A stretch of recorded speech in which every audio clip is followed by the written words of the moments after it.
लोकसभेच्या निवडणुकीच्या निमित्तानं उपस्थित असणारे व्यासपीठावर बसलेले पक्षप्रमुख आदरणीय उद्धव साहेब, त्याचप्रमाणे व्यासपीठावर उपस्थित असणारे खासदार संजय राऊत साहेब, उपस्थित असणारे पश्चिम महाराष्ट्राचे नितीन बानवडे पाटील साहेब,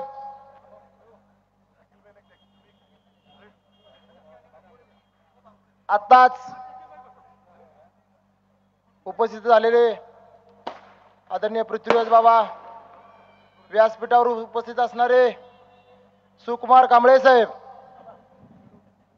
व्यासपीठावर बसलेले सर्वच मान्यवर, समोर बसलेली सर्व मतदार बंधू आणि भगिनींनो,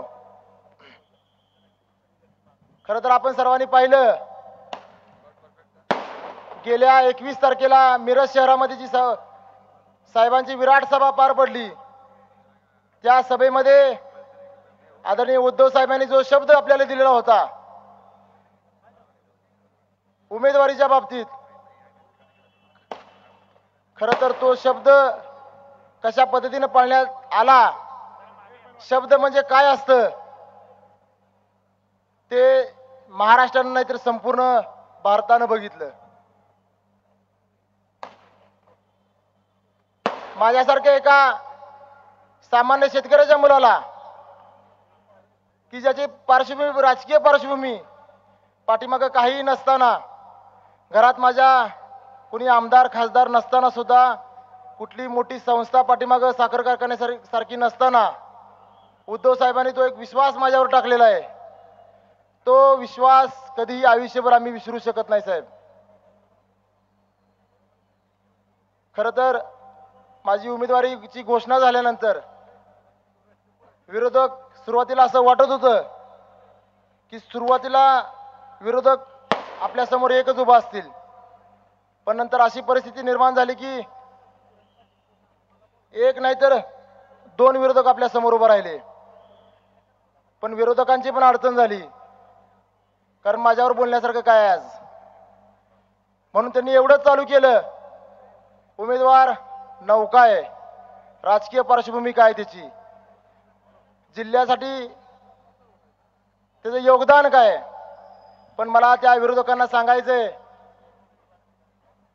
2007 ची निवडणूक जिल्हा परिषदेची स्वर्गीय आबांच्या मार्गदर्शनाखाली आदरणीय आपल्या जिल्ह्याचे नेते जयंतराव पाटील साहेब, त्याच पद्धतीनं खानापूर आटपाडी विधानसभा मतदारसंघाचे आमदार स्वर्गीय अनिल भाऊ बाबर यांच्या मार्गदर्शनाखाली सांगली जिल्हा परिषदेची निवडणूक 2007 साली मी वयाच्या 22व्या वर्षी लढवलेली होती.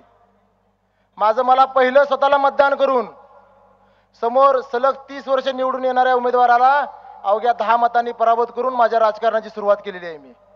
त्यामुळे राजकारण माझ्यासाठी नवीन नाही. आणि जिल्ह्यासाठी योगदान जर म्हणाल तर माझ्या कुस्तीची कारकीर्द सर्वांनी तुम्ही बघितलेली आहे. 28 वर्ष ह्या सांगली जिल्ह्याला महाराष्ट्र केसरीची गदा नव्हती. 28 वर्षानंतर तुमच्या सर्वांच्या आशीर्वादानं ह्या जिल्ह्याला महाराष्ट्र केसरीची गदा मिळवून देण्यात मला यश मिळालं. त्यानंतर 35 वर्षानंतर ह्या संपूर्ण महाराष्ट्रामध्ये डबल महाराष्ट्र केसरी कोण झालेला नव्हता. आणि पुन्हा एकदा तुमच्या सर्वांच्या आशीर्वादानं 35 वर्षानंतर डबल महाराष्ट्र केसरीची गदा ह्या सांगली जिल्ह्याला मिळवून देण्यात मला यश मिळालं. गोवंश संवर्धन म्हणून बैलगाडी स्पर्धा भारतातील सर्वात मोठी आयोजन करण्याचं जे नियोजन केलं तेही सांगली जिल्ह्यामध्ये केलं. जय हिंद महारक्तदान यात्रा, आर्मीसाठी कुणीतरी रक्तदान करावं, गेल्या 75 वर्षामध्ये कधीही न झालेला उपक्रम हा सांगली जिल्ह्याच्या वतीनं आमच्या फाउंडेशननं करण्याचा आम्ही प्रयत्न केला. त्याच पद्धतीनं सांगली जिल्ह्यामध्ये भारतातील सर्वात मोठी तालीम उभा करण्याचं काम आज विटा शहरामध्ये चालू आहे. म्हणजे 28 वर्षानंतर सांगली जिल्ह्याला महाराष्ट्र केसरी गदाची मिळवून दिली, 35 वर्षानंतर डबल महाराष्ट्र केसरीची गदा सांगली जिल्ह्याला मिळवून दिली.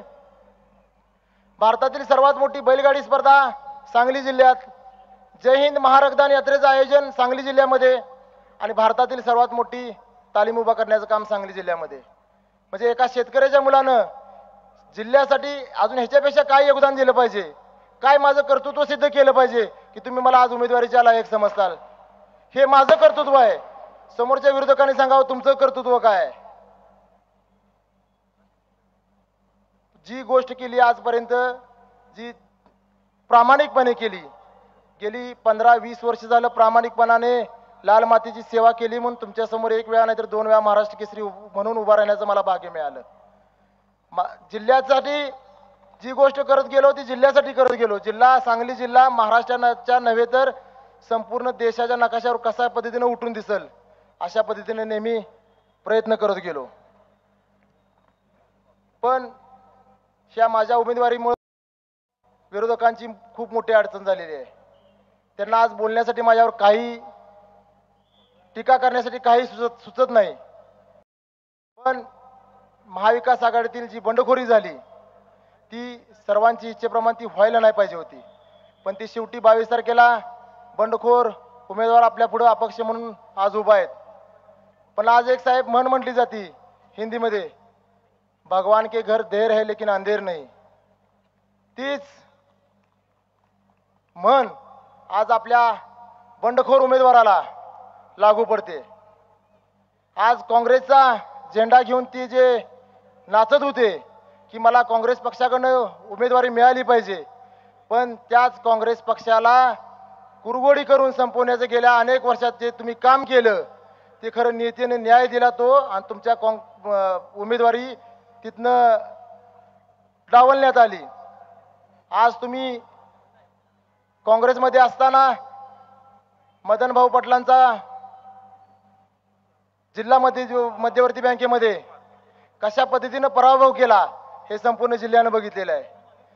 विधानसभेला मदन भाऊंचा कशा पद्धतीने तुम्ही पराभव केला, त्यामध्ये तुमचा कसा मोठा वाटा त्यामध्ये होता हेही संपूर्ण सांगली शहरानं बघितलं. आज आमचे मार्गदर्शक इथं व्यासपीठावर उपस्थित आहेत, पृथ्वीराज बाबा पाटील. त्यांचाही अवघ्या थोड्या मतानं सांगली शहरामध्ये सांगली विधानसभा मतदारसंघामध्ये कुणामुळे पराभव झाला हेही संपूर्ण सांगली जिल्ह्याला माहिती आहे. त्यामुळं जो नियतीने न्याय केला तो तुमच्याबरोबर योग्य केला आणि काँग्रेसमध्ये तुम्हाला उमेदवारी मिळाली नाही. त्यानंतर तुम्ही दुसरा एक प्रयोग केला. ज्या काँग्रेसनं आजपर्यंत तुम्हाला सांभाळलं, ज्या काँग्रेसचं नाव घेऊन तुम्ही आज जनतेपुढे जात होता, स्वर्गीय वसंतदादांचं नाव घेऊन आज तुम्ही भाषणाला उभा राहता. वसंतदादांचं नाव खरं एवढं मोठं नाव आजपर्यंत संपूर्ण महाराष्ट्रामध्ये आज वसंतदादांचं नाव आदराने घेतलं जातं. सांगली जिल्ह्यातच नव्हे तर विदर्भ मराठवाड्यामध्ये सुद्धा आज वसंतदादांचं नाव आजही आदराने घेतलं जातं. पण आज तुम्हाला भाषणाला उभं राहिल्यानंतर आज पहिल्यांदा मी मुख्यमंत्र्यांचा नातू आहे, मला प्रचंड मताने तुम्ही विजय करा हेच तुम्हाला बोलण्यासाठी एकमेव मुद्दा तुमच्या समोर आहे. पण बंडखोरी केल्यानंतर तुम्ही प्रामाणिकपणे जर बंडखोरी केली असती तर हे जनतेने स्वीकारलं असतं. पण तुम्ही आज भाजपची बी टीम म्हणून जी उमेदवारी केलेली आहे तिथेही तुम्हाला नियतीने तिथे न्याय केलेला आहे. भाजपचं मोठं पाकिट घेऊन तुम्ही आज एका शेतकऱ्याच्या पोराला हरवण्यासाठी तुम्ही माझ्यासमोर उभा आहात. पण नेत्यांनी परत तुमच्याशी न्याय केला. तुम्हाला भाजपचं पाकिट घेऊन तुम्ही उभं राहिल्यामुळे तुम्हाला पाकिट हे चिन्ह परत मिळालं आणि ते नेत्याने दुसऱ्यांदा न्याय केला. त्यामुळं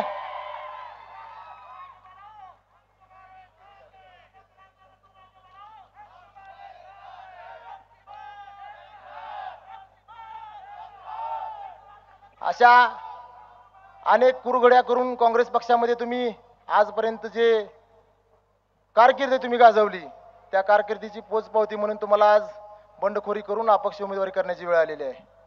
तुमच्या हे कसं लक्षात आलं नाही मला आजपर्यंत समजलेलं नाही. ज्या विद्यमान खासदारांची तुम्ही हॅट्रिक करण्यासाठी माझ्यासमोर उभा राहिलेला आहात की स्वतःच्या उमेदवारीमुळं इकडे संजय काका पाटलांची हॅट्रिक होईल पण तुमची पण हॅट्रिक होणार हे तुमच्या कसं काय लक्षात आलं नाही. 2014 साली तुमचा पराभव झालेला आहे, 2019 साली तुमचा पराभव झालेला आहे आणि 2024 सालीही तुमचा पराभव होणार आहे. 2014 साली केंद्रीय मंत्री असताना तुम्ही 3.5 लाख मतांनी पराभव झालेला आहे तुमचा. 2019 साली 1 ते 1.5 लाखानं तुमचा पराभव झालेला आहे, तरी सुद्धा आज उमेदवारी मलाच पाहिजे म्हणून तुम्ही जनतेसमोर जाताय काय? संजय काकांची हॅट्रिक करण्याच्या नादात तुमची पण हॅट्रिक होणार आहे हे तुमच्या कसं काय लक्षात आलं नाही? पण आज तुम्हाला मला हे सांगायचं आहे, तुमची तर हॅट्रिक होणारच आहे, पण ह्या चंद्रहार पाटलाची महाविकास आघाडीची विजयाची पताका दिल्लीमध्ये फडकणार आहे. त्यामुळे तुम्ही कुठलीही गोष्ट करायला गेला तरी तुमच्या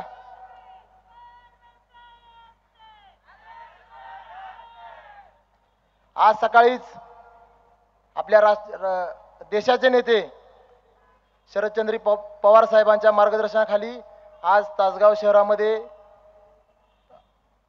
महाविकास आघाडीची त्या सभेसाठी जयंतराव पाटील साहेब जिल्ह्यातील सर्व प्रमुख नेते उपस्थित होते. पण तासगाव शहरामध्ये सभा होत असताना महाराष्ट्रात कुठेही गेलो आपण आणि तासगावचं नाव घेतलं तर स्वर्गीय आराराबांचं नाव निघतं. पण त्याच तासगावचं नाव एवढं मोठं करण्यामध्ये जो आराराबांचा वाटा आहे, त्याच तासगावमध्ये साहेब ह्या विद्यमान खासदारांमुळे संजय काकांत पाटलांच्यामुळे कारखान्याची उसाची बिलं न दिल्यामुळे महिलांवर टक्कल करून फिरण्याचा पाळी आली, मोर्चा काढण्यात आला खासदारांच्या विरोधात. त्याच तासगाव शहरामध्ये उसाची बिलं न मिळाल्यामुळे सर्व ज्येष्ठ तरुण मंडळींना कपडे काढून उघडा मोर्चा काढण्याची पाळी ह्याच विद्यमान खासदारांमुळे तासगाव शहरामध्ये आली. म्हणजे ज्या तासगावचं नाव आराराबांनी संपूर्ण महाराष्ट्रामध्ये केलं, त्या तासगावचं नाव बदनाम करण्याचं काम ह्या विद्यमान खासदारांनी केलेलं आहे. शेवटी जाताना साहेब एवढंच सांगेन मी, आज एका शेतकऱ्याच्या मुलापुढे 2 दरोडेखोर उभा आहेत, 2 साखर कारखानदार उभा आहेत, 2 साखर कारखाने ज्यांनी बंद पाडले, शेतकऱ्यांची उसाची ज्यांनी बिलं बुडवली, अशा 2 साखर कारखानदारांच्या पुढे मी शेतकऱ्याचा मुलगा म्हणून उभा आहे. आपल्या जिल्ह्याचे नेते आदरणीय विश्वजित कदम साहेबांचं इथं आगमन झालेलं आहे. आज मला